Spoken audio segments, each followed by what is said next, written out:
General physical examination. We will start with general inspection. Introduce yourself to the patient and ask for a permission to perform a physical examination. Introduce yourself as a medical or dental student and identify your patient and assess the patient orientation. Hi, good morning. Good morning, doctor. I'm Dr. Zainab. I would like to examine you. Is it okay? Okay. Do you know where are you now? I'm at HUSM. Okay, do you know what is the time now? It's 9 o'clock morning. Okay, do you know who I am? You is my daughter. Okay, thank you. Make sure to wash your hand before you start examining the patient.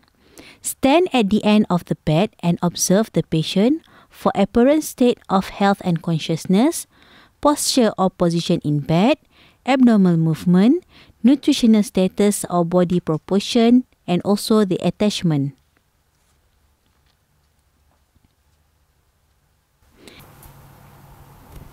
Okay. Patient is alert and conscious. She is orientated to the time, place and person. She's not in distress. There's no attachment noted, and she's a thin-built woman and well-nourished, and there is also no abnormal posture and no abnormal movement noted. Next, stand at the right of the patient and assess for respiratory rate. Inform your patient the procedure and ask them to breathe normally. Okay, I'm going to check your respiratory rate. You can breathe normally. Respiratory rate is counted by visual inspection of the chest movement. The chest movement can be better elicited if the shirt is removed. Okay, respiratory rate is 16 breaths per minute.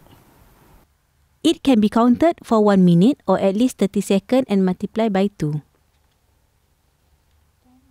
Next, we go to hand examination. Ask patient to show both palmar surface of hands. Can you show me both of your palms?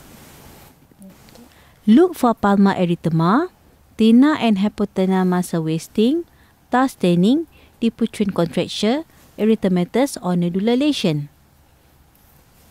Next, feel the palms for any sweating, cold or clammy.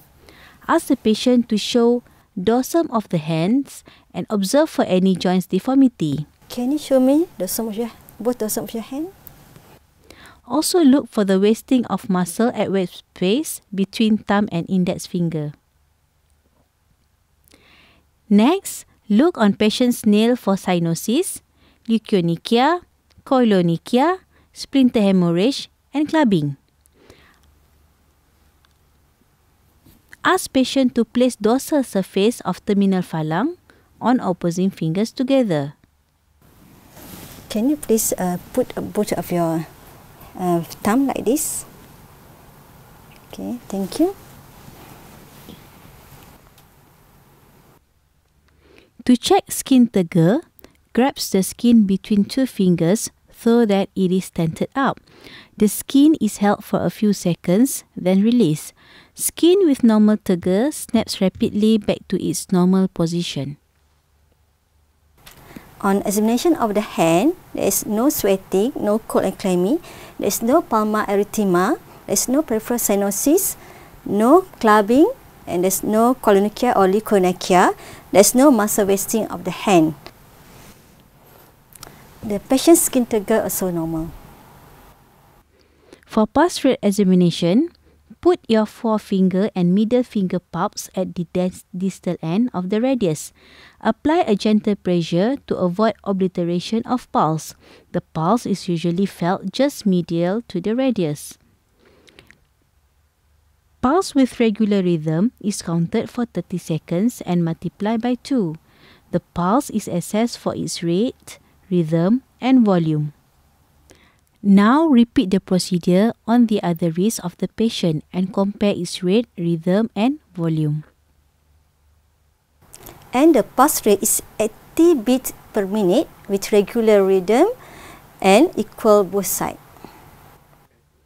For face examination, look the facial appearance for any dysmorphism, facial asymmetry, periorbital swelling, ptosis, exophthalmos, and sunken eyeball. Pull down the lower eyelid with your hand. Check the conjunctiva to look for pallor.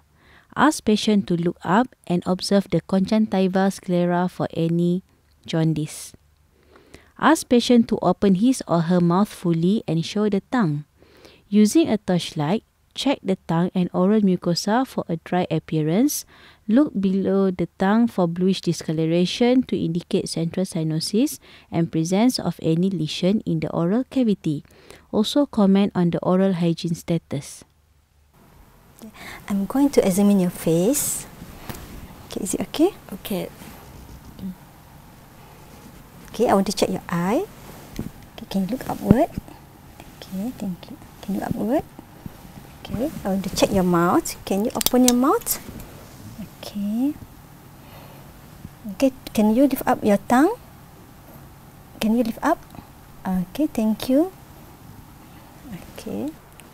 On examination of the face is symmetrical. There is no dysmorphism noted. And on examination of the eye, the conjunctiva is pink and there is no jaundice. The oral hygiene is good and there is no central cyanosis noted. Hydration is also normal. Foot examination. Examine for pitting edema and peripheral pulses. For pitting edema, press firmly but gently for at least 10 seconds over dorsum of the foot at bony prominence and observe for indentation or pitting. During palpation, look at patient face expression.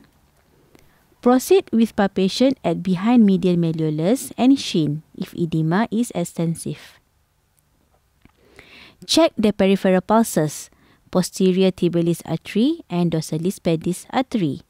Dorsalis pedis artery is felt on the forefoot.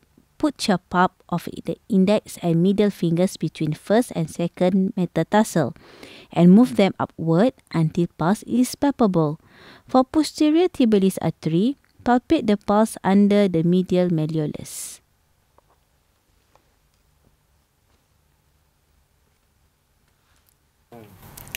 On examination of the foot, there is no pitting edema and both peripheral vessels are palpable. Blood pressure measurement. Preparation before measurement of blood pressure. Make sure that the examining room is quiet and comfortable. Patient is not advisable to smoke or take caffeine within 30 minutes of measurement. Ask the patient to sit quietly on a chair with feet on the floor. The arm should be supported at the heart level. The blood pressure set is checked for its function. Make sure the arm is free of clothing. There should be no arteriovenous fistula or signs of lymph edema. Palpate the brachial artery to confirm that it has a viable pulse. Use a proper cuff. The bladder length should encircle at least 80% of the circumference, while the width should be at least 40% of the circumference of the arm.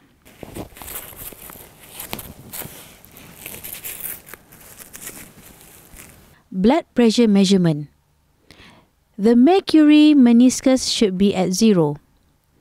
To estimate systolic blood pressure, palpate either brachial or radial pulse. While palpating the brachial or radial pulse, the cuff is inflated until the pulse disappears. The measurement of pressure at the level of disappearance of the pulse indicate the estimated systolic blood pressure.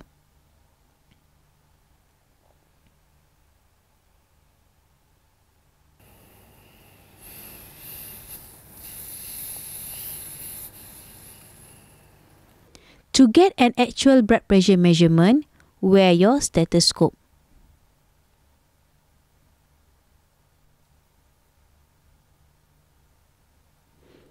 Put the diaphragm of the stethoscope at the brachial artery area. The diaphragm should not be placed under the cuff.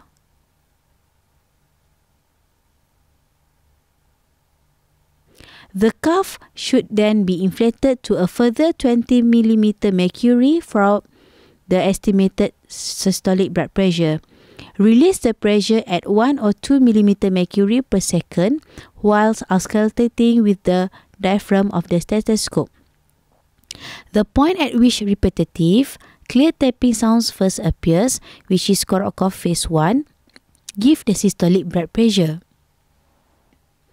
The complete disappearance of sound, which is Korokov phase 5, should be taken as the diastolic reading.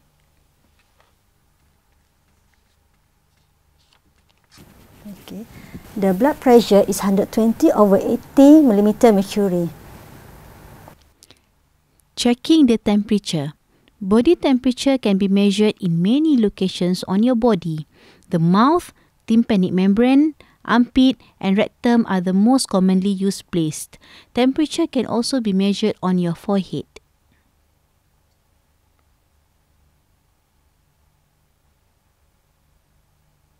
Okay. The temperature is 37 degrees Celsius and it is normal. Complete the physical examination with lymph node examination. First, for cervical nodes examination, ask patient to sit on bed with back of patient facing to yourself. Use both of the fingers palm of your hand, put under the chin to feel the submental lymph node enlargement. Then, move the hand along below the mandibular region to feel for submandibular lymph node. Bring the fingers to the preauricular region and palpate for preauricular lymph node just anterior to the tragus, and palpate the area at the behind the pinna for the postauricular lymph nodes. At the back of the head, at the occipital area, palpate for the occipital lymph node. Then, palpate the superficial cervical lymph node started at below angle of the mandible and move downward along the sternocleidomastoid muscle. Feel anterior and posterior border of the muscle to feel for lymph nodes enlargement. Palpate at the area of supraclavicular fossa to feel for supraclavicular lymph nodes. There is no cervical lymph node enlargement noted. For axillary nodes examination, go in front of the patient. Instruct the patient to raise the arm, drop the shoulder, and supports the patient's arm and elbow with the non-examining hand to maintain optimal relaxation. Ask patient to take a deep breath to facilitate the relaxation. Inspect the axilla before palpate.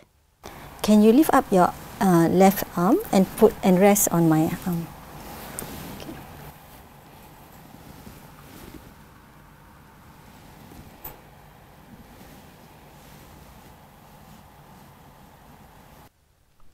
Axillary nodes are palpated at deep pressure using a circular motion with the pads of the 3 middle fingers of the examining hand. Start palpating the central nodes deep in the apex of the axilla. The hand is straight up, deep in the underarm. Then, feel the pectoral, infraclavicular and subscapular. Finally, check the lateral nodes with the palm of the hand facing the humeral head. Examine for both axilla. There is no axillary lymph node enlargement noted. Next, inguinal nodes examination. There are 2 groups of inguinal nodes, one along the inguinal ligament and the other one along the femoral vessel. Cover the genitals, inspect and palpate the groin. Roll your fingers horizontally over the inguinal ligament and vertically over the femoral artery to palpate horizontal and vertical groups of superficial inguinal nodes. At the end of examination, thanks the patient for her cooperation. Thank you. Welcome, doctor.